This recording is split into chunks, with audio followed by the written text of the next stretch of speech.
بسم اللہ الرحمن الرحیم. تمام تعریفیں اللہ کے لیے. درود اور سلام محمد اور آل محمد.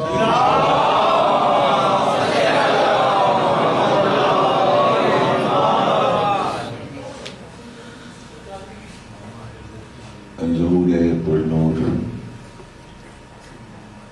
سلسلہ امامت کی 11ویں کڑی اور چشمہ چراغ رسول اکرم اور فرزند علی و فاطمہ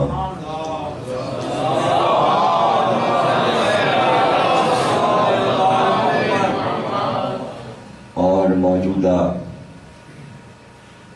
امام کے پدر گرامی جن کا جشن منعقد ہے اور آپ حضرات محفل میں کلام سماعت فرما چکے اور اختتامی صورت میں کچھ ذکر اس امام کا ہو جائے کہ جو اپنے امامت کے دور میں بہت ہی کم عمر رہے. ایک 9ویں امام اور ایک 11ویں امام. 9ویں امام 25 سال دنیا میں رہے اور 11ویں امام 28 برس رہے. گویا یہ سن جو ہوتا ہے وہ انسان کی زندگی کا آغاز ہوتا ہے اور امام اپنا کام کر کے رخصت ہو جاتے ہیں. تو دنیا میں اور امامت میں یہ فرق ہے کہ 25 سال اور 28 برس کی عمر جو ہے وہ آج کل دولہا بننے کی شادیوں کی عمر ہے. اور وہ جب آنکھیں کھلتا ہوتا ہے انسان اپنی جوانی کے ساتھ تو امام اپنے بزرگوں کے ساتھ دنیا کو چھوڑ کے اپنے رب سے منسلک ہو چکا ہوتا ہے. یہ بھی ایک معجزہ ہے کہ چھوٹی سی عمر میں اقوال و خطبات کے ڈھیر لگا دیے جائیں. اس سے اندازہ ہوتا ہے کہ امام کی زندگی کتنی مصروف ہوتی ہے کہ اس کا ایک ایک لمحہ وہ وقت دین الہی ہوتا ہے. ورنہ اتنا بہت سا کام آپ کو سوچیے کہ 28 سال کی عمر میں پوری تفسیر قرآن لکھا دے کوئی.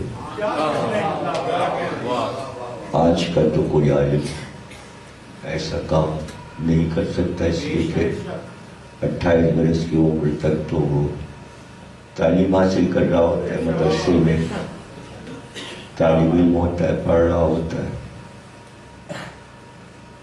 تو ان تمام باتوں سے اندازہ ہو جاتا ہے کہ معجزاتی زندگیاں ہمارے معصومین نے گزاری جس میں آپ مختلف ملکوں میں بھی تشریف لے گئے اور وہاں آپ نے ان قوموں کی ہدایت کی. یہ کوئی ضروری نہیں ہے کہ تاریخ بتائے کہ فلاں جگہ معصوم موجود تھا، اس لیے کہ یہ تاریخ کے محتاج نہیں ہے. تاریخ ان کی محتاج ہے، اور یہ خود تاریخ بناتے ہیں۔ ایک ہوتا ہے تاریخ کا حصہ، ایک ہوتا ہے تاریخ لکھنے والا، لیکن یہ تو تاریخ گر ہے، یہ بولیں تو تاریخ بن جائے، یہ سفر کریں تو تاریخ بن جائے، جو شہر سے وابستہ ہو جائے وہ تاریخ۔ اور آپ دیکھتے ہیں کہ آج جن چیزوں کو عظمت ملی، خصوصاً زمینوں کو ہی دیکھ لیں آپ، کہ جس امام سے جو زمین منسوب ہو گئی، آج وہ زمین کتنی اعلیٰ، بلند اور پر رونق زمین، اس لیے کہ یہ تو کوئی شہر ہی نہیں تھا سامرا جس کا نام ہے، یہ تو ایک اجاڑ جنگل اور جگہ ایسی تھی کہ جہاں کوئی رہتا ہی نہیں تھا۔ یہ ضرورتیں دنیا کے بادشاہوں کو پڑتی ہیں کہ 3 خلافہ تک دارالحکومت مدینہ رہا۔ سب سے پہلے مولا علی نے مدینے سے دارالحکومت ہٹایا اور کوفے کو دارالحکومت بنایا۔ کیوں بنایا؟ یہ تاریخ لکھنے والا نہیں سمجھ سکتا۔ اس کے لیے ضروری ہے کہ معرفت امام ہو، معرفت معصوم ہو۔ تاریخ لکھنے والا ہمیشہ، اور تاریخ پڑھ کر اس کے حوالے دے کر کمزور بات کہتا ہے، اور لوگ اس کی بات کو مان لیتے ہیں۔ کمزور باتوں کو ماننے کی وجہ یہ ہوتی ہے کہ ہر ایک خود سے مشاہدہ کر کے نہیں مان رہا، بلکہ بات ماننے کی جو آپ دیکھتے ہیں کہ ایک بات ایک دم سے پھیلتی ہے اور بہت سے لوگ اسے مان لیتے ہیں، تو انجان لوگ بھی جب سنتے ہیں تو کہتے ہیں ہاں اکثریت تو یہ کہتی ہے، صحیح ہے۔ تو اس کے معنی یہ کہ اکثریت کا فیصلہ جو ہوتا ہے اس کو سب لوگ کہتے ہیں نہیں ٹھیک ہے یہ بات، اکثریت کہہ رہی ہے، لیکن قرآن کہتا ہے اکثریت گمراہ ہے، اکثریت جھوٹ بولتی ہے، اکثریت راہ کفر پہ ہوتی ہے، اکثریت کا راستہ صراط مستقیم نہیں ہوتا۔ تو تاریخ نے اتنا جھوٹ بولا ہے کہ اسی جھوٹ کو اب سچ سمجھا جاتا ہے، اور جب جھوٹے فیصلے کریں گے تو ظاہر ہے کہ عوام میں پھر باطل ہی باطل پھیلے گا اور باطل کو حق سمجھا جائے گا۔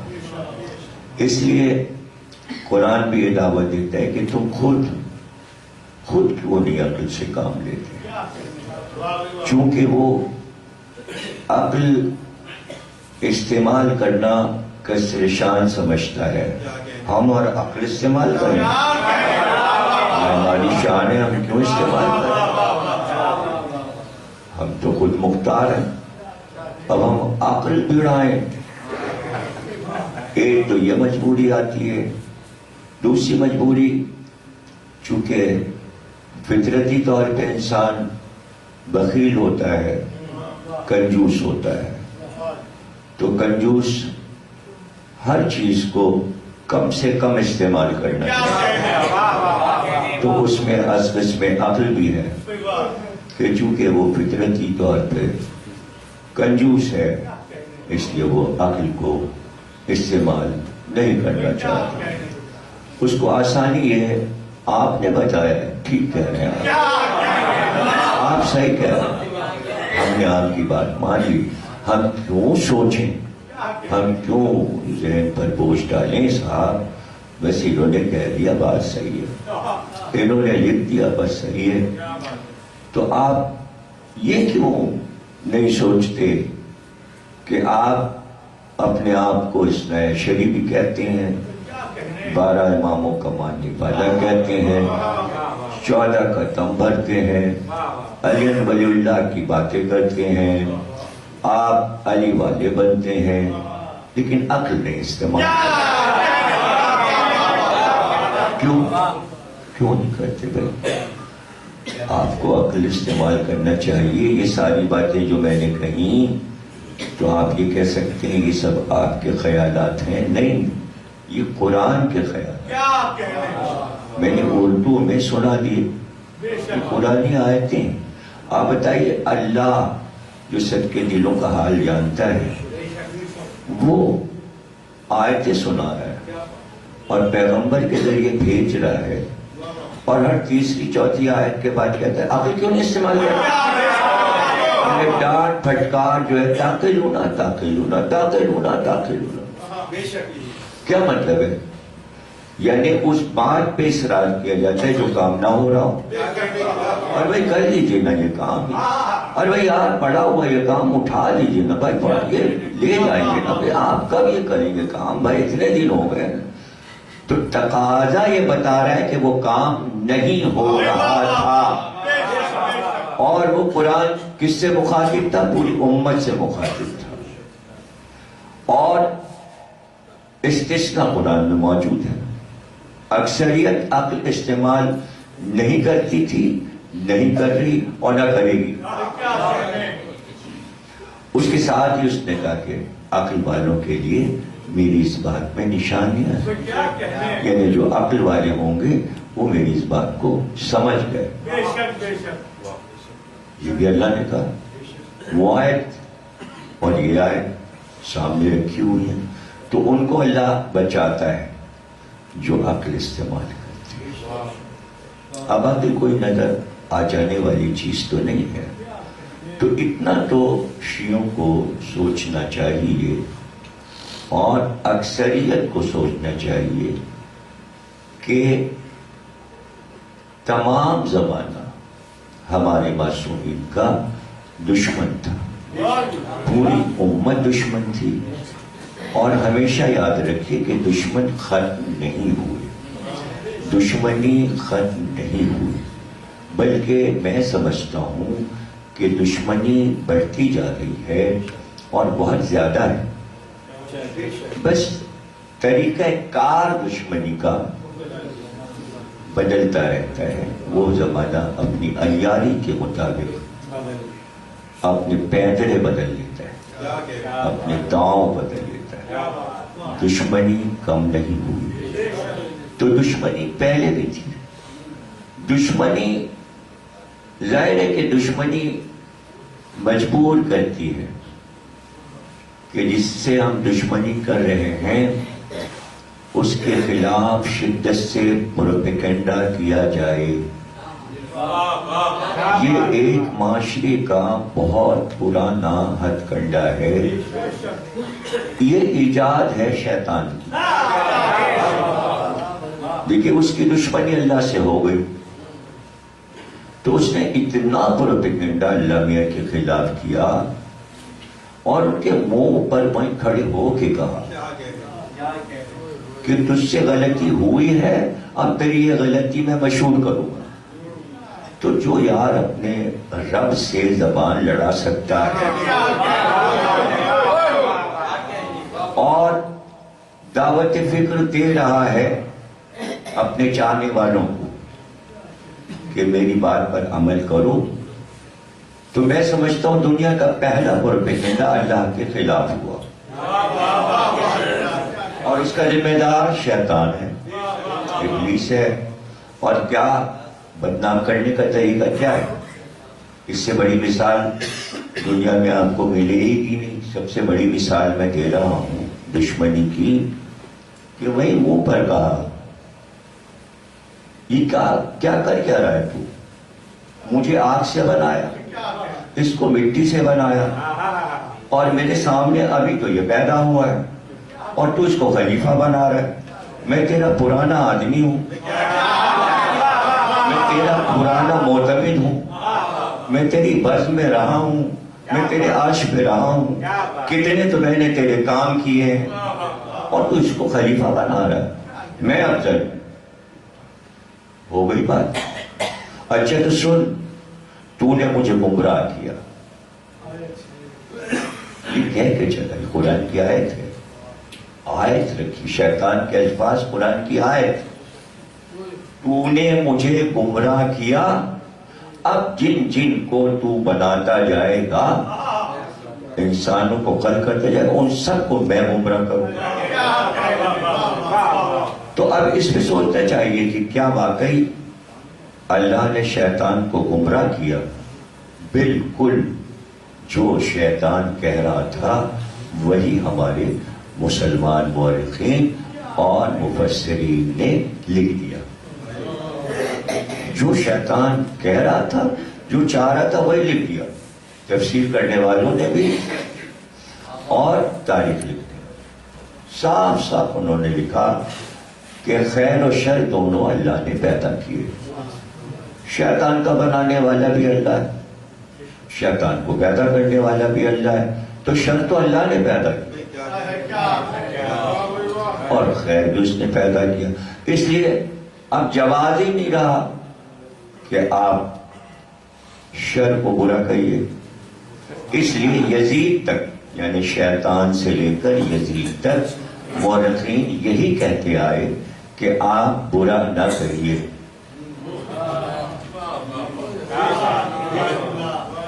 اللہ کی مرضی ہے، وہ بخش دے، اسی نے بنایا ہے، اسی نے گمراہ کیا شیطان کو، بخش دے گا شیطان۔ آپ کا ہی پریشان۔ تو گویا کہ ایک دور آئے گا کہ اللہ خیر و شر سب ختم کر دے گا اور سب جنت میں چلے جائیں، اور شاید جہنم کو جو ہے وہ اس کے لیے سوال ہوتا کہ بھائی پھر جہنم کیوں بنایا جب سبھی کو جنت پہ جانا تھا، شیطان کو بھی اور یزید کو بھی اور اس کے باپ کو بھی اور اس کے سارے بزرگوں کو، سب کو جنت میں جانا تھا، تو پھر دوزخ کیوں بنایا؟ تو اس کے لیے لکھ دیا کہ وہ تو چلائے گا کہ ہمیں بنایا کیوں تھا؟ جب سب جنت میں چلے گئے تو تو نے ہم کو کیوں بنایا؟ تو پھر اللہ کہے گا کیا پریشانی ہے تجھے؟ تو کہے گا ہمارا پیٹ بھر، جنت کا پیٹ بھر ہے، ہمارا پیٹ بھر، تو اللہ اپنی ٹانگ جہنم میں رکھ دے، تو ایک ٹانگ تو اللہ کی جہنم میں گھسیٹ لی نا۔ تو آپ بتائیے کہ آپ آج کے دور میں کہتے ہیں، عجیب بات میں نے یہاں دیکھی ہے پاکستان کے ان تمام برسوں میں، 70 سال میں، جس کے خلاف پروپیگنڈا ہو رہا ہے وہ مظلوم ہے، اسی سے سوال کرتا ہے اجی آپ کے لیے کیوں ہو رہا ہے؟ یعنی مجرم وہ ہے جس کے خلاف پروپیگنڈا ہو رہا ہے اور اس کو سرا رہے اور اسے مجرم کہہ رہے ہیں۔ یہی ہے عقل کی کمی۔ یاد رکھیے عقل کیوں غائب ہو جاتی ہے، اس کی وجہ یہ ہے محبت اہل بیت نہیں ہے تو عقل نہیں ہے۔ پورا مذہب جتنے بھی فرقے ہیں، شیعہ کی فرقہ نہیں ہے، یہاں پر بھی عقل شیعہ بھی نہیں استعمال کرتے، شیعہ فرقہ نہیں ہے، خود ہی ہم اپنے آپ کو کہتے فرقہ، شیعہ سنی فرقے، ابھی فرقہ کا فرقہ بندی کہاں ہے اس میں؟ فرقہ کسے کہتے ہیں؟ تفریق کو، تفریق بازی یعنی تخریب کاری۔ فرقے کے معنی ہے جس نے تخریب کیا ہو۔ فریق کون بنتا ہے؟ یعنی ہم ایک بات کہہ رہے ہیں، ہم کہہ رہے ہیں کہ صاحب اس پر اتنے بجے آپ نے کہا نہیں اتنے بجے. اختلاف آپ نے کیا. نہیں آپ غلط ہو سکتے ہیں, اچھا کچھ بھی ہو سکتے ہیں. اختلاف آپ نے کیا, آپ ہمارے فریق بنے, فرقہ آپ نے بنایا. ہم تو ایک بات کہہ رہے ہیں, رسول ایک بات غدیر میں کہہ رہے تھے, جس نے اختلاف کیا فرقہ اس نے بنایا.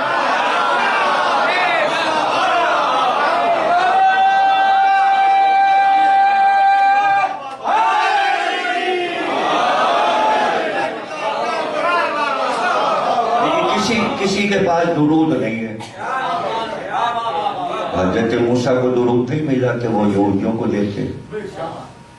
حضرت عیسیٰ کو درود نہیں ملا کہ وہ عیسائیوں کو دے جاتے. آپ کو درود دیا گیا تو لوگ سمجھتے ہیں ایسی بس پڑھ رہے ہیں. نہیں, یہ ہزاروں بیماریوں کا علاج ہے. اس میں سے ایک ہے عقل کو حاضر رکھنا. جتنا آپ درود پڑھیں گے عقل اتنی تیزی سے کام کرے گی. اور عالمہ نے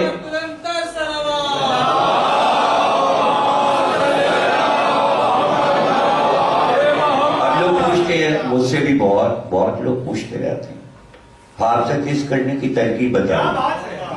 عالمہ نے کہا جو شدت سے درود پڑھتا ہے اس کا حافظ جاتا ہی نہیں,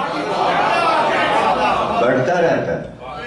پھر آئمہ نے فرمایا اگر کوئی بات بھول گئے ہو اور یوں یوں یوں یوں کر کے مطلب یہ کوئی دماغ میں تو نہیں اسی کے ہتھوڑے مار رہے ہو, دیکھیے یاد آ جائے.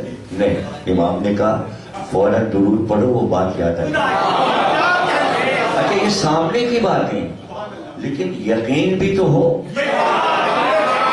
اسی لیے مجلس میں درود پڑھوایا جاتا ہے تاکہ آپ کی عقل حاضر رہے اور ذاکر کی ایک ایک بات سمجھ میں آ جائے.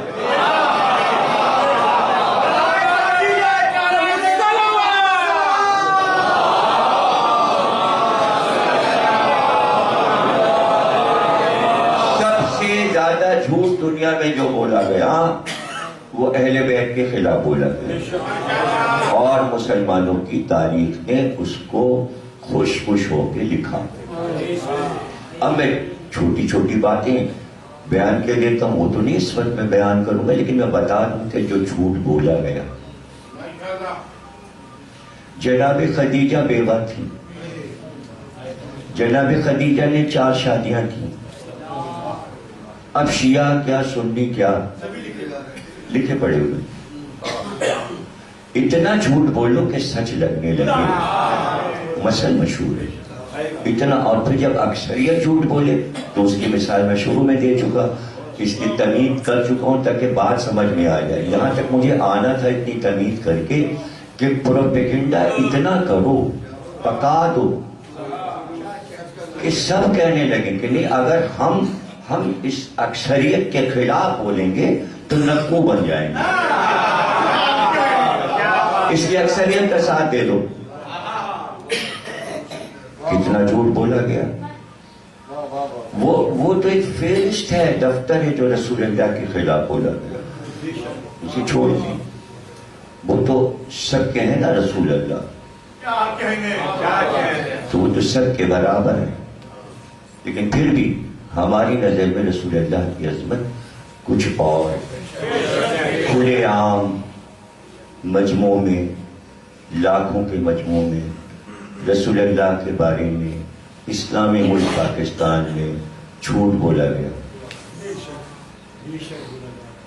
جھوٹ بولا گیا, سب نے سنا, سب سنتے ہیں. ان چیزوں سے ہم اپنے بچوں کو بچاتے رہیں. اسی لیے علامہ مجلسی نے 3 جلدوں میں یہ طالب علم کے لیے لکھی انہوں نے کتاب حیات القلوب 3 جلدوں میں. کیوں؟ اس لیے کہ پہلی جلد آدم سے عیسیٰ تک تمام ہوئی, دوسری اتنی ہی ضخیم جلد پوری سرکار کی زندگی, اور تیسری جلد شرائط امامت, تاریخ امامت نہیں, تاریخ امامت پوری ان کی بہار الانوار ہے, 138 جلدیں. وہ تو ہمارے 14 معصوم کی تاریخ ہے. 138 جلدیں بہار الانوار. یہ حیات القلوب یعنی قلب کی زندگی. اب قلب کیسے زندہ رہے؟ حیات القلوب، دلوں کی زندگی. آدم سے عیسیٰ تک ایک دل سمجھ لو، دل دھڑک رہا ہے، جاندار ہے. انبیاء کی قسمت سمجھ لی. اب سرکار کی جلد اب پڑھو، جب 1 لاکھ سمجھ میں آ گئے. اور پھر یہ نہیں کہ اب تیسری جلد میں علی سے اور امام زمانہ تک کی سمانیات نہیں، وہ الگ ہے. اس میں آپ کو یہ بتایا جائے گا کہ شرائط امامت کیا ہے. اس میں باریک سے باریک شرطیں یاد رکھنے کے لیے اس موضوع کو الگ رکھا. اب اس سے زیادہ باریک میں کیا بات بتاؤں کہ میں تو ممبر پہ ان چیزوں کا ذکر ہی نہیں کرتا جو خادم حسین کے جلسے میں ہوا اور شیعہ سنی سب نے سنا اور ہضم کر گئے اس کو. اور کوئی تبصرہ کسی شیعہ خطیب نے جوابی طور پر نہیں کیا. اگر ہماری تربیت بچپن میں ان چیزوں پر نہ ہوئی ہوتی تو ہم بھی نہیں بولتے. ہم بھی اسی طرح پاکستان کے خطیبوں کی طرح شیعہ سنی کی طرح چپ رہتے، لیکن ہم بولتے رہے. ہم صرف یہ بتاتے رہے، ہم ان چیزوں کا جواب نہیں دے رہے، بلکہ ہم صرف یہ بولتے رہے کہ چھوٹی سے چھوٹی بات جو ممبر پہ بیان کی جا سکتی ہے، بیان وہ بھی ہو سکتی ہے، لیکن میں اس کو نہیں بیان کرتا تاکہ اگر اس سے بھی ہلکی چھوٹی سی بات بیان کر دو تو بڑی باتیں آپ ختم ہو جاتی. شرطوں میں امامت کی یہ ہے کہ جس میں مبارک پر آئمہ کے معصومین کے مکھی نہیں بیٹھ سکتی، اس لیے کہ مکھی نجس ہے، یہاں آئے تطہیر ہے. اب اس میں نجاست آئے تطہیر کی روشنی، طہارت اور پاکیزگی کی روشنی ہے. چھینک امام کو نہیں آتی. کوئی ایک واقعہ لاکھوں کتابوں میں کوئی دکھا دے کسی امام کو معاذ اللہ چھینک آئی. امام کو جمائی نہیں آتی.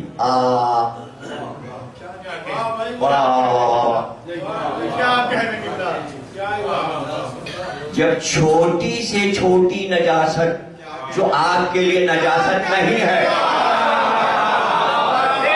لیکن جمائی لینا آپ کے لیے نجاست نہیں ہے کہ آپ جمائی کے بعد وضو کرتے ہیں یا چھینک کے بعد آپ وضو کرتے ہیں.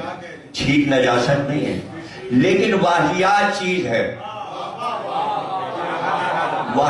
چیز ہے جو انسان میں اس کی خطاؤں کی وجہ سے بڑھتی چلی گئی.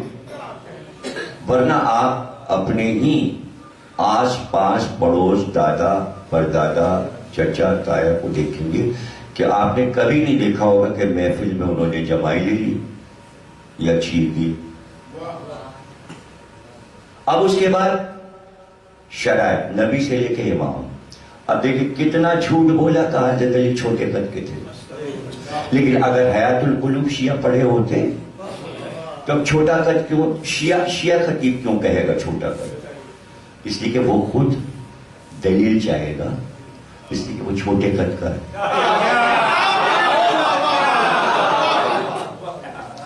یعنی عام قد سے اگر کسی کا قد کم ہو جائے، متناسب یعنی کہ درمیانی قد ہمارا لوگوں کا جیسے ہے، جو ہم سے لمبے ماشاءاللہ ان کا کیا کہنا، وہ شاندار اور وجی کہلاتے ہیں. جو ہم سے کم از کم 5 انچ اوپر ہو تو ان کی وجاہت بیان ہوتی ہے، وجی کہلاتے. وجی حسن کی قسم ہے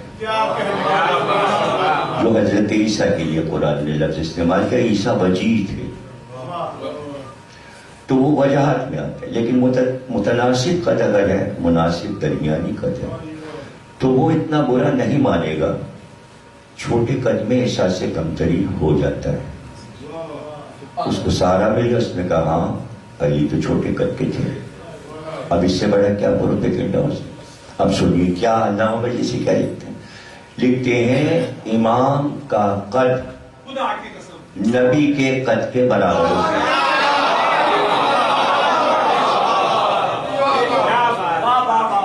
پہلی بات. دوسری بات سنیں جو کہ شرائط عصمت میں تیسری جلد حیات القلوب پڑھیں گے آپ کو سب مل جائے گا. اس میں چھپی ہوئی ملتی لاہور میں مارکیٹ میں موجود ہے کتاب. وہ یہ ہے کہ لاکھوں کا مجموعہ اور بیچ میں امام یا نبی آ جائے جیسے غدیر میں ہوا. لاکھوں کے مجمع میں نبی بھی ہے اور امام بھی ہے دونوں. تو اس کے لیے انہوں نے کہا کہ معصوم کا ارشاد یہ کہ اس میں 6 فٹ کا بھی ہو سکتا ہے, 6.5 فٹ کا بھی ہو سکتا ہے, لمبے سے لمبا انسان ہو سکتا ہے. لیکن اللہ نے یہ معجزہ رکھا کہ لاکھوں کے مجمع میں نبی اور امام جو ہوگا کتنا ہی قد لمبا ہو کسی کا, اس کے مقابل نبی اور امام ایک بالش اوپر نظر آئے. یعنی عام انسانوں سے اللہ نے نبی اور امام کے قد کو گھٹنے نہیں دیا, اس لیے کہ محاورہ بننے والا کہا رہے یہ چھوٹے قد کے ہیں, ارے یہ کمتر قد کے ہیں, یہ قد گھٹا ہوا ہے. یہ محاورہ ہے ذلیل کرنے کے لیے. ہیں لمبے ان کا کم قد کے, یہ اردو محاورہ ہے. اس لیے اللہ صدیوں کو دیکھتا ہے تب اپنے انبیاء اور ائمہ کے لیے فیصلے کرتا ہے.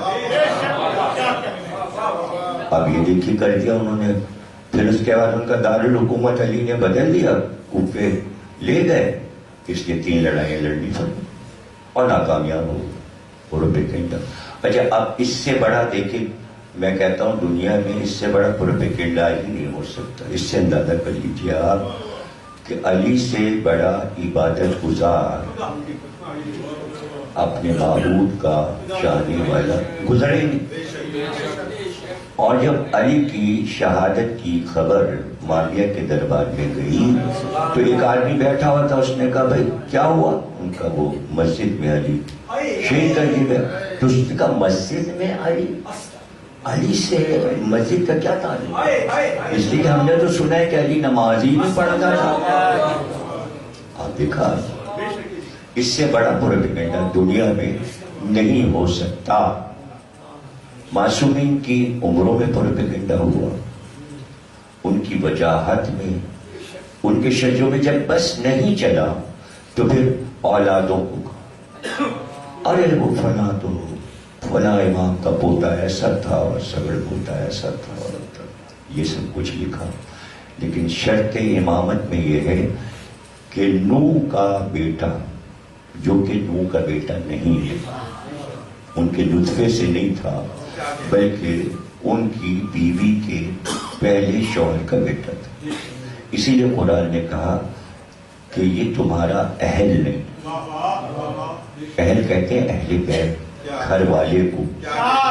قرآن نے کہا یہ بیٹا جس کو تم بلا رہے ہو سفینے میں یہ تمہارا اہل نہیں. کہتے ہیں نا بھائی اس کام کے اہل نہیں ہیں, وہ فلاں صاحب اہلیت ہی نہیں رکھتے. تو وہ اہلیت رکھتا ہی نہیں تھا کہ نبوت کے گھرانے میں اسے جوڑا جائے. سب سے بڑی مثال حضرت علی سے پوچھا کہ بیٹا تھا؟ کہا نہیں. ہوتا تو گمراہ نہ ہوتا, اس لیے کہ نبی کا بیٹا گمراہ نہیں ہوتا, معصوم کا بیٹا گمراہ نہیں ہوتا, امام کا بیٹا گمراہ نہیں ہوتا. اب اتنا پروپیگنڈا کیا کہ اس کے اوپر آپ یہ دیکھیے کہ سارا اس وقت شور لگا ہوا ہے کہ اماموں کو نہ صحیح تو بیٹوں کو کہہ دو. تو یہ بھی کہہ دیا کہ امام حسن عسکری کے بھائی جعفر جو تھے معذ اللہ ان کے لیے کہہ دیا بھائی وہ تو لفظ استعمال کی ان کے, یعنی ان کے نام کا جزو بنا دیا. قذاب شیعہ کتابوں میں شمورتی کہتے ہیں ممبر پہ. اچھا یہ ساری باتیں ظاہر ہے کہ آپ کو تھوڑی سی تکلیف ہوتی ہوگی اس میں کہ بھائی یہ تو ہمارے اپنے ہی پول کھل رہے ہیں. تو کھلا تو کیا کیا گیا, اسے بھی اس لیے کہا جاتا ہے تاکہ تم نہ کہنا یہ سب.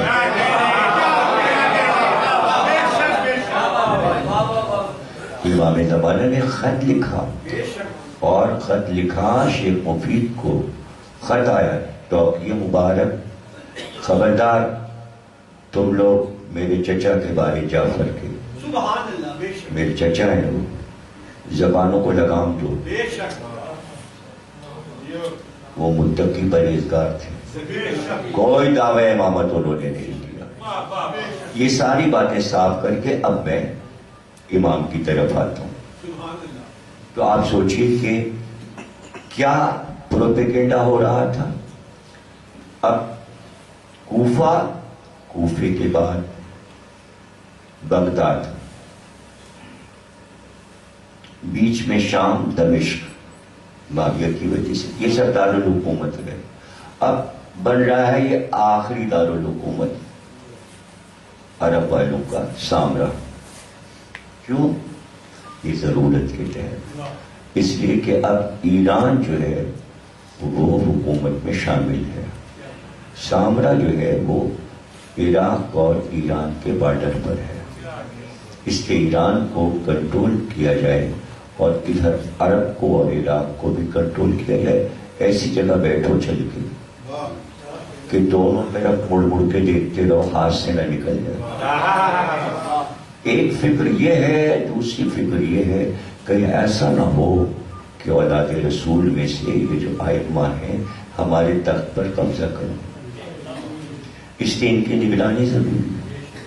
تو یہ نگرانی جو رکھی گئی حکومتوں کی کہ امام پہ نظر رہے ہر وقت، تو پہلے تو یہ تھا کہ بھائی جاسوس چھوڑ دو، وہ دیکھتے رہیں، وہ ہمیں اطلاع دیتے رہیں۔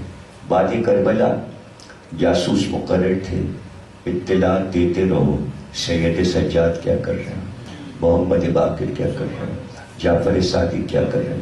اب اطمینان ختم ہوا تو موسیٰ کاظم کو لے گئے، پھر ساری زندگی قید میں رکھا۔ اب جب بس نہیں چلا تو آخر میں جب ایران کنٹرول میں نہیں آ رہا، اس لیے کہ سب شیعہ ہو گئے ایران میں، تو انہوں نے کہا بھائی ایران کو کنٹرول کرنے کے لیے کیا ہوگا۔ گزرا نے کہا بھائی آپ ولی عہدی کا اعلان کر دیں، کم از کم بلا کے بیٹے کو۔ ابھی تو واقعہ اتنا بڑا گزرا ہے کہ قیدی موسیٰ کاظم پورے ملک کو ہلا کے رکھ دیا ہے ان کی شہادت میں۔ تو انہوں نے کہا اچھا علی رضا کو پھر ولی عہد بنا دو، سکے پہ نام ڈال دو۔ انہیں بادشاہ تسلیم کرتے ہیں ہم بات کا، اپنے بات کا، اس لیے کہ بیٹا بھی نہیں تھا مامون کے، کوئی اولاد نرینہ نہیں تھی، بیٹیاں تھیں۔ تو اسے معلوم تھا کہ کوئی عباسی لے جائے گا تو اس سے اچھا امینی کو دے دیں سلطنت۔ لیکن وہ دلیل بن گئی مولا علی کے لیے کہ پہلا علی بھی پھر خلیفہ تھا اور غریب مانا گیا، اس لیے کہ اب 8ویں علی کو بلایا جا رہا ہے۔ تو یہ نام جو بار بار آپ دیکھتے ہیں نا کہ پنجتن کے نام دہرائے جاتے ہیں، یہ قدرت کا ایک نظام ہے کہ 4 علی اور 4 محمد۔ مولا علی، علی بن الحسین، سید سجاد کا نام بھی علی ہے۔ اب اس کے بعد علی رضا، پھر علی نقی۔ تو اس طرح آپ دیکھتے ہیں کہ 4 علی ہو جاتے ہیں اور 4 محمد ہو جاتے ہیں، سرکار دو عالم۔ اب پھر اس کے بعد جو دوسرا نام امام میں رکھا ہے تھا محمد باقر، پھر اس کے بعد آپ دیکھتے ہیں کہ محمد تقی علیہ السلام، اور پھر اس کے بعد امام زمانہ وہ بھی محمد ہے۔ تو 4 علی اور 4 محمد، پنجتن کے ہی نام دہرائے جا رہے ہیں۔ اب اس کے بعد امام حسن علیہ السلام، تو 2 حسن ہیں 4 معصومین میں، ایک امام حسن مشتبہ، ایک حسن عسکری۔ قدرت نے یہ طے کر لیا کہ محمد کا نام دہرائیں گے، علی کا نام دہرائیں گے، حسن کا نام دہرائیں گے، حسین ایک ہے۔ تاریخ امامت میں حسین دوسرا ہے۔ تو جب تاریخ امامت میں دوسرا حسین نہیں ہے تو مسلمانوں کی تاریخ میں دوسرا حسین کہاں سے آیا؟ حسین ایک ہی ہے۔ تو یہ نام دہرائے گئے۔ اب 2 نام جو کہ لاء پر پہلے سے طے کیا تھا، علاوہ محمد علی اور حسن کے اب وہ دو نام ہیں، ایک موسیٰ کاظم اور ایک جعفر صادق۔ یہ دو نام زمانے اور عہد کو دے کر اللہ نے رکھے کہ جو جیسا زمانہ ہے، جب محمد کا دور ہے تو محمد آئے، جب علی کی ضرورت ہو تو علی آئے، پھر جب موسیٰ کی ضرورت ہو تو موسیٰ آئے، اور جب جعفر کی ضرورت ہو تو جعفر۔ تو ہمارے 11ویں امام، ان کو بھی نگرانی میں رکھا گیا اس لیے کہ آپ کے والد گرامی 10ویں امام امام علی نقی علیہ السلام سامرے لایا گیا، اور سامرے میں امام بادشاہت کی نگرانی میں رہے۔ اب جو آپ سامرے میں عدالت کرتے ہیں، روزے پر جاتے ہیں، تو ابھی میں نے 8 ربیع الاول کو امام پہ تقریر کرتے ہوئے جملہ کہا تھا، اور میں پھر اس کو دہرا دوں۔ کچھ جملے ایسے ہوتے ہیں کہ جنہیں بار بار بیان کر دیا جائے تاکہ زیادہ سے زیادہ لوگوں کے ذہنوں میں محفوظ ہو جائے۔ آپ روضہ رسول سے لے کر نجف، کربلا، روضہ امام حسین، روضہ حضرت عباس، بغداد میں تو بہت ہی زیادہ کازمین میں پابندی ہے کہ آپ موبائل فون کیمرہ نہیں لے جا سکتے، اور کازمین میں تو آپ صحن مبارک میں اتنی پابندی ہے کہ آپ کوہنی کی آڑ بھی نہیں لگا سکتے، ایسے کر کے بھی نہیں بیٹھ سکتے، اس لیے کہ فوراً جو گھوم رہے ہوتے ہیں خدام، وہ آپ کو کہیں گے سیدھے بیٹھو سیدھے بیٹھو، کیمرہ لگا۔ امام کا ادب، ٹک نہیں لگا سکتے آپ کازمین میں، دیوار سے پیٹ نہیں لگا سکتے، نہ ذری سامنے بیٹھو، ادب سے بیٹھو۔ اتنی ڈانٹ پھٹکار ہے کازمین میں تو تھکا ہوا تھا، ڈانٹ تو میں نے بھی کھائی، اس لیے جاتے ہی میں نے ذرا سی لمبا سفر تھا، کونی ٹیکی اور وہ میں سمجھ گیا کہ ڈانٹ پڑی۔ مولا کا ادب ہے، کرنا ہے، کیمرہ نہیں لے جا سکتے آپ، تصویر ذری پہ ہاتھ رکھ کے اپنی تصویر نہیں کھینچ سکتے، لیکن جب آپ سامنے میں جائیں گے 10ویں امام اور 11ویں امام تو آپ کیمرہ لے جا سکتے ہیں۔ اب یہ چھوٹی چھوٹی باتیں ہوتی ہیں، اب یہ کوئی بعد میں کہے کہ کیسٹ سن کے یہ دیکھیے کہاں سے پڑھا، جھوٹ بولا، یہ کس کتاب میں لکھا ہے، یہ کس راوی نے لکھا ہے؟ ہر چیز راوی نہیں لکھتا، کچھ آنکھوں سے دیکھ کے بھی بیان کیا جاتا ہے۔ سب کہہ رہے ہیں کہ صاحب 3، 4، 5 کروڑ کا مجمع کربلا میں ہوتا ہے عاشور پہ، اور میں پوچھوں کہاں لکھا ہے، کس راوی نے بیان کیا؟ سبھی بیان کر رہے ہیں، چونکہ سب بیان کر رہے ہیں اس لیے کوئی دوسرے نے مجھے کہاں لکھا، یہ روایت کہاں سے لیا ہے؟ تو یہ چیزیں مشاہدہ آپ بیان کرتے ہیں، وہ سچا ہوتا ہے آنکھوں دیکھا، اور جب امام کے بارے میں ہو تو اس میں شک نہیں آنا چاہیے، اس لیے کہ عذاب اس پر ہوگا جو امام کا نام لے کے جھوٹ بولے گا۔ آپ کو پریشانی کیا ہے؟ وہ اپنی قبر پہ دھوپ دے گا نا، اگر جھوٹ بولے گا معصوم، سچے لوگوں کے ذکر میں جھوٹ بھی جائے گا۔ اب میں بتا رہا ہوں جھوٹ ہو تو آپ بتا دیجیے۔ میں گیا، سب کے پاس کیمرے تھے جتنے جی، حسن بیٹھے ان کے پاس بھی تھا، خرم کے پاس بھی تھا، علی کے پاس بھی تھا، میرے پاس نہیں تھا اس لیے کہ میں رکھتا ہی نہیں، لیکن سب نے میری تصویر کھینچی، دل بھر کے ذری پہ ہاتھ رکھ کے 10ویں 11ویں امام کی ذری پہ سامنے میں ہم نے بھی تصویر کھینچوائی۔ لیکن ہاں یہ میں نے دیکھا کہ جب تصویر کھینچ رہی تھی تو جو کیمرہ لیے ہوئے تھا اس سے اس نے اشارہ کیا کہ اس طرف سے ہٹو اور اس طرف کھڑے ہو جاؤ، کیمرے میں نہیں آنا چاہیے، کیمرے میں نہ آئے، اس لیے کیمرہ پورے ورلڈ کو دکھا رہا ہے، کیمرے میں نہیں آنا چاہیے۔ یہ نہیں کہ تم زیارت کے لیے آئے ہو تصویریں کھینچنے نہیں آئے، یہ سب خداموں کو سکھایا جاتا ہے کہ یہ زائروں کو بتانا ہے۔ اب آپ یہ بتائیے کہ سب جگہ بنایا کیمرہ، مولا علی کیا نہیں جا سکتا؟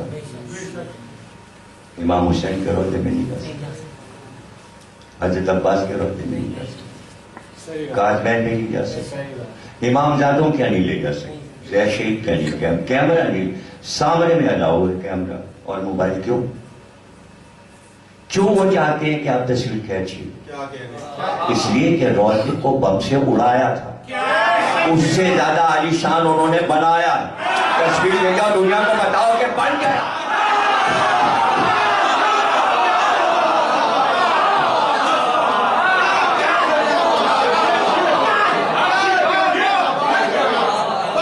اب اس سے زیادہ سونا لگایا، دروازے نہیں کیا، پہلے سے زیادہ مکمل سونے کی۔ پھر سرداب پہلے چھوٹا تھا، اب سرداب کو بہت بڑا۔ پہلے آپ زینے گنتے تو کم تھے، اب اور گہرائی میں سرداب بڑھے۔ پھر پورا اندر حال ہے اور مزید تعمیر ہو رہا ہے، مسجد بھی بن رہی ہے اور مقام امام زمانہ بھی تعمیر ہو رہا ہے۔ گنبد دو ہیں، ایک امام کا گنبد ہے اور دوسرا امام زمانہ کی سرداب کے اوپر کا گنبد ہے، جہاں آپ عبادت کرتے تھے، محراب عبادت۔ دونوں کا رنگ الگ ہے۔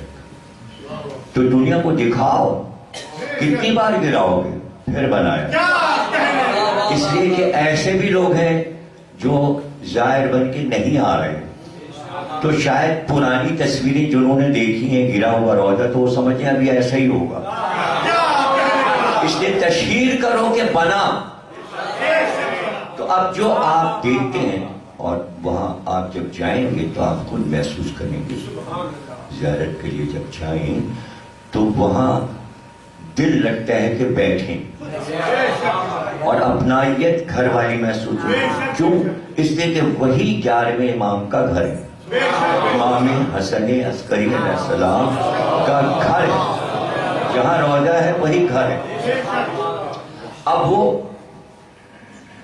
ایریا اس کا نہیں، یہ پورا گھر تھا امام کا، اور اسی میں قیام 10ویں امام کا، اسی میں 11ویں امام کا، اور یہی جناب حکیمہ خاتون امام کی پھوپھی، جناب امام حسن عسکری علیہ السلام کی زوجہ وہ نرجس خاتون، امام نقی علیہ السلام کی زوجہ جناب سلیل خاتون، ان سب کی خبریں امام کے زری کے اندر، اور یہی خواتین گھر میں تھیں بس، اور یہی سرپرستی امام زمانہ جو آخر وقت تک اس گھر میں رہی، یہی اس مسئلہ ہے۔ اب غلام جو ہے وہ سمجھ لیجیے کہ جوانی ہوگی اس کی، اب وہ 90 برس کا ہے، تو اب ظاہر ہے کہ امام غیبت میں جا چکے ہیں اور 11ویں امام 28 برس میں جا چکے، اب غلام جو ہے وہ 90 برس کا ہے، جو امام کا خاص غلام۔ اب وہ مورخ آتا ہے سامنے پتہ لگانے گھر کہاں پر تھا، اس کا ایک دوست تھا عطار، وہ دکان پہ بیٹھا ہوا، اسے کہتا ہے کہ کیا گھر میں کوئی ایسا فرق نہیں ہے کہ جس سے میں امام کے بارے میں کچھ پوچھوں؟ اس نے کہا ہے ایک غلام بچہ ہے، لیکن اس کی عمر بہت ہو گئی، اس لیے کہ زمانہ گزر گیا، امام کو دنیا سے گئے، زمانہ گزر گیا، تو وہ بوڑھا ہے، وہ کبھی کبھی باہر نکلتا ہے، تم یہاں بیٹھو دکان پہ نہیں، وہ جب نکلے گا تو ہم اس سے ملوا دیں گے تمہیں، وہ بہت کم کسی سے بات کرتا ہے، سلام کرتے ہیں سب اس کو، امام کا غلام سمجھیے، لیکن وہ بات کم کرتا ہے۔ اس نے کہا اچھا انتظار، تھوڑی دیر کے بعد ایک ضعیف اچھی صورت شکل کی کہ یہ آ رہے، اب تم ادب سے جاؤ سلام کرو اور جو پوچھنا ہے پوچھو۔ راوی گیا، سلام کیا، کہ ہم آپ سے کچھ امام کے بارے میں پوچھنا چاہتے ہیں۔ کہ کیا پوچھو گے؟ تمہیں میں ان کی کیا شان بتاؤں؟ تم کبھی اپنی آنکھ سے دیکھتے تو تمہیں پتہ چلتا کہ میرے آقا مولا کی شان کیا تھی۔ کہنے کو بادشاہ تخت پہ بیٹھا تھا، لیکن کوئی اس کی شان و شوکت کو مانتا ہی نہیں تھا۔ کہ بھئی کیا آپ کے پاس ایسا ثبوت اور دلیل ہے کہ بادشاہ وقت کے مقابل میں امام حسن عسکری دارالحکومت میں ان کی شان و شوکت کیسی تھی؟ کر دو آؤ۔ غلام نے ہاتھ تھاما اور کہا دیکھو یہ ان کا گھر ہے، اسی کے اندر قبر ہے، اور یہ ان کا صدر دروازہ ہے، دیکھ رہے ہو تم گھر کا یہ دروازہ ہے، اور یہ سامنے تم دیکھ رہے ہو میدان، یہ 1 میل سے لمبا میدان چلا گیا چاروں طرف، مربع میل کا۔ ہاں کہ اس وقت یہ خالی پڑا ہے، یہاں کچھ نظر آ رہا ہے؟ کہ نہیں۔ کہ سنو، ہر منگل، ہر شب جمعہ یہ پورا میدان لاکھوں لوگوں سے بھرا ہوا، کوئی اونٹ گاڑی پہ بیٹھا ہے، کوئی اونٹ پہ، کوئی گھوڑے پہ، کوئی بیل گاڑی پہ، سواریوں پہ پیدل مجمع ہے کہ بس شام سے لگنا شروع ہو جاتا ہے۔ کہ کیوں؟ کہ اس لیے کہ ہفتے میں 2 بار گھر سے برآمد ہوتی ہے، اور وہ ہیبت تھی میرے امام کی، جس وقت گھر سے برآمد ہوتے تو لوگوں کی چیخیں نکل جاتی کہ رسول کی صورت نظر آ، شبیہ رسول نظر آ۔ وہ آپ کی شان تھی کہ لوگ کھڑے ہوتے تھے دعائیں کروانے کے، بیمار لوگ دعائیں کرواتے تھے، امام کے قدموں کی خاک اٹھاتے تھے۔ میں کیا شان بیان کروں؟ کیا سننا چاہتے ہو تم؟ بادشاہ وقت کہتا تھا کبھی کبھی آپ میرے دربار آئیں۔ امام نے کہا اچھا آ جائیں گے، آ جائیں گے۔ پتہ چلا امام آئیں گے، آپ نے کہا کہہ لو اس سے آ جائیں گے، آ جائیں گے۔ خلیفہ وقت کہتا ہے دیکھو وہ آ رہے ہیں، لیکن دروازے کا پردہ مت اٹھانا، تاکہ وہ اپنے ہاتھ سے خود پردہ ہٹا کے بادشاہت کی شان کہ ہمارا خادم ان کے لیے پردہ اٹھائے، بادشاہ تو ہمیں۔ امام چلے، داخل ہوئے محل میں، جب پردے کے قریب پہنچی ہوا نے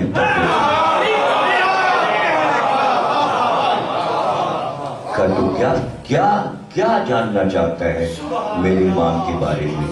سن میرے امام کی شان، سن کہ امام تو امام کے چاہنے والوں کی شان سن لے۔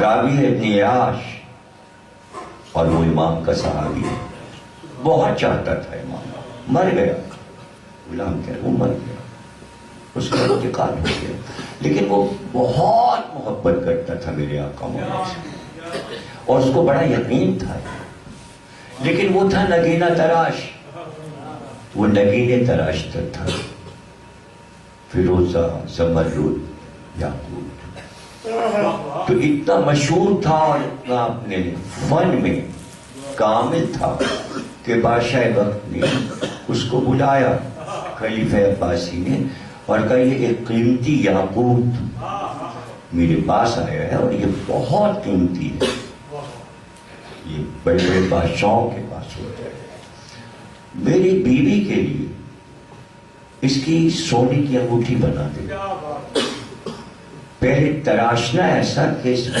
چمک پیدا ہو، آب آ جائے، اور پھر انگوٹھی بنا کے لیا۔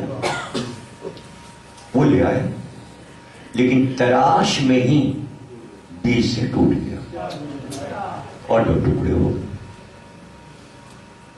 بادشاہ وقت کے سپاہی آئے، کہا بھائی چلو بلائے، تو وہ رونے لگا کہ اب کیا کرے، تو بتانا پڑے گا کہ نگینہ تیرا ٹوٹ گیا،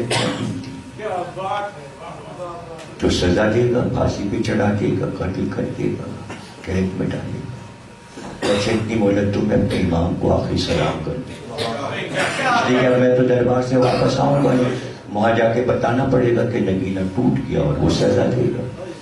سپاہیوں کے ساتھ کہا چلو ذرا میں اپنے امام کو سلام کروں. آیا امام کی خدمت میں امام حسن عسکری علیہ السلام, سلام کیا اور رونے لگا. گھر بار بال بچے سب آپ کے حوالے, اب میں تو واپس آؤں گا. امام مسکرائے, کا کوئی پریشانی تو چلا جا. کہ آپ مسکراتے ہیں اور مجھ پہ بلا آنے والی ہے, کہ اسی لیے تو مسکرا رہے ہیں کہ بلائیں نہیں آئیں.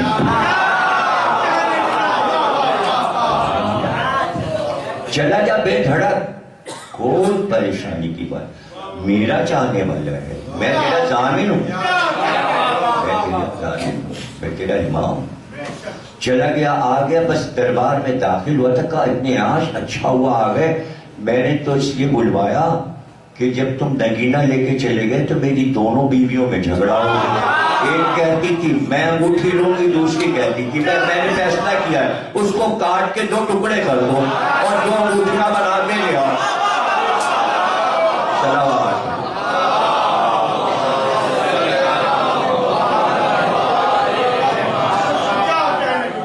جناب تمام ہوئی تقریر, آپ کے لیے دعا کرتے ہیں. اور آخری جملے عرض کر دیں کہ ہر امام کے ساتھ آپ جانتے ہیں کہ نام, خطاب, لقب, کنیت, یہ سب چیزیں ہمارے ائمہ کی مشہور ہیں. کنیت الگ ہوتی ہے, خطاب الگ ہوتا ہے, لقب الگ ہوتا ہے. تو آپ دیکھتے ہیں کہ آپ امام محمد باقر, اب باقر لقب ہے, صادق لقب ہے, کاظم لقب ہے, رضا لقب ہے, تقی لقب ہے, نقی لقب ہے, عسکری لقب ہے. اب مخصوص ہو گیا امام کے لیے عسکری. عسکری عسکر سے ہے, عسکر کہتے ہیں لشکر کو, لیکن صرف لشکر نہیں, عسکر اور لشکر نہیں. عسکر وہ عسکر جسے دیکھ کر ہیبت طاری ہو جائے. عسکری یعنی ہیبت والا, جو تنہا نہیں بلکہ کئی لاکھ کے لشکر پر بھاری ہے, اسے عسکری کہتے ہیں. اب دیکھیے نگرانی میں رکھا ہے, فوجیں گھر کے چاروں طرف رہتی ہیں, جاسوس رہتے ہیں, اس کے باوجود اطمینان کی نیندیں خلفاء کی اڑی ہوئی ہیں. وہاں ہوں گے, جانے کیا کر رہے ہوں گے, تو چاہتا تھا روب میں لے. اچھا کس نے نہیں چاہ کے اپنے اپنے دور کے ائمہ کو بادشاہوں نے روب میں لینے کی کوشش کی, شوکتے بازیاں دکھا کے, چاہے وہ امام حسن علیہ السلام ہو یا امام حسین علیہ السلام ہو یا سید سجاد. تو اب یہ تو ظاہر ہے کہ قدرت کا نظام تھا کہ بار بار ان کی ہیبتیں اور ان کی شان و شوکت دیکھنے کے لیے ان کے سامنے ہی نہیں ہے, نظروں سے پوشیدہ ہے. تو 11 تک تو انہوں نے ظاہر ہے کہ دہشت گردی پھیلائی, 12ویں تک تو دہشت گردی جاتی. تو ایک مینار تعمیر کرا اس نے, وہ ہے وہاں موجود ہے, لوگ جاتے ہیں دیکھنے کے لیے. اس مینار پر کھڑے ہو کے اپنا لشکر دیکھا کرتا تھا, سامنے میں لاکھوں کے لشکر کو دیکھتا تھا اور خوش ہوتا تھا کتنا بڑا لشکر میرے پاس. ایک بار کا اس مینار پہ لے آؤ حسن عسکری کو لے آؤ. اب عسکری لقب اب ہوگا, امام کا عسکری لقب اب ہوگا, اس کے بعد پکارا جائے گا عسکری حسن.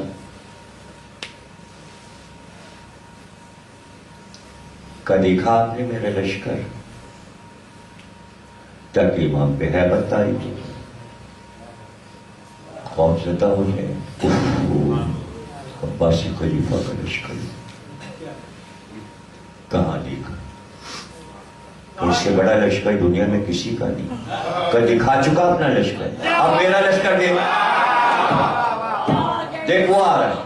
اب جو اس نے نگاہ اٹھائی تو آسمان کے چاروں طرف لگتا تھا دروازے کھلے ہوئے ہیں اور سپاہی فرشتوں کی شکل میں نور کے حربے چمکتے ہوئے نیزے اور تلواریں لیے ہوئے اتر رہے.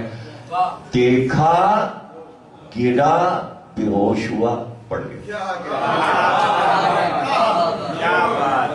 جب ہوش میں آیا کہا آپ کے پاس ایسا لشکر ہے؟ کہا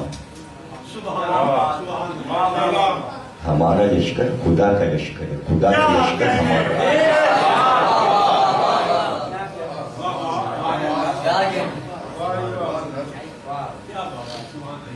اس لیے میرے نیس نے جہاں بھی امام حسین کی فوج کا ذکر کیا تو صرف فوج خدا کا ہے. جب خاتمہ بغیر وہ فوج خدا کا, ہمیشہ انیس فوج خدا کی, امام کی فوج خدا کی فوج, اور خدا کی فوج. اس دن سے لوگ کہنے لگے عسکری, یعنی سب پہ ہیبت تاری ہو. تو صرف خلیفہ نے پورا لشکر نہیں دیکھا تھا, پورے لشکر نے پورا لشکر دیکھا. اب اس سے اندازہ لگا لیجیے کہ امام مہدی کا لشکر کیا اور کیا ہیبت ہو. ہم دعا کرتے ہیں کہ ہم سب اور ہمارے بچے اور ہماری نسلیں امام مہدی کے لشکر میں شامل ہوں. فرشتے ان کے لشکروں میں ہوں گے اور ان کے متقین ہوں گے. ہم لوگوں کو تو کوئی بھی کسی کی رکاب ہی پکڑنے کا موقع نہیں. اور ایشورا تو اپنے کہہ لیتے تھے آرام سے کہ بھئی لشکر امام مہدی میں ظاہر ہے کہ انیس و دبیر آئیں گے قصیدے پڑھنے کے لیے. تو شعرا بعد کے شعرا کہتے تھے کہ اپنا کیا جبریل فرشتوں کا دستہ لیے ہوئے اور میں بزرگوں کا بستہ لیے ہوئے. تو اتنی ڈیوٹی مل جائے کہ مطلب امام کے خیمے لنگر انداز ہو رہے تو رسی باندھنے کا موقع مل گیا. تو اگر اتنی بھی ڈیوٹی مل گئی تو بھائی بہت ہے. اس لیے کہ کمبر کے برابر تو کوئی غلام نہیں ہوتا.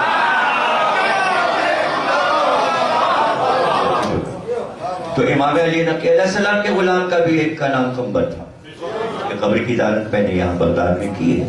تو وہ 11ویں امام کا بھی غلام تھا. تو پہلے کا بھی غلام کمبر ہے. تو اب آپ یہ دعا کیجئے کہ ہم سب 12ویں کے کمبر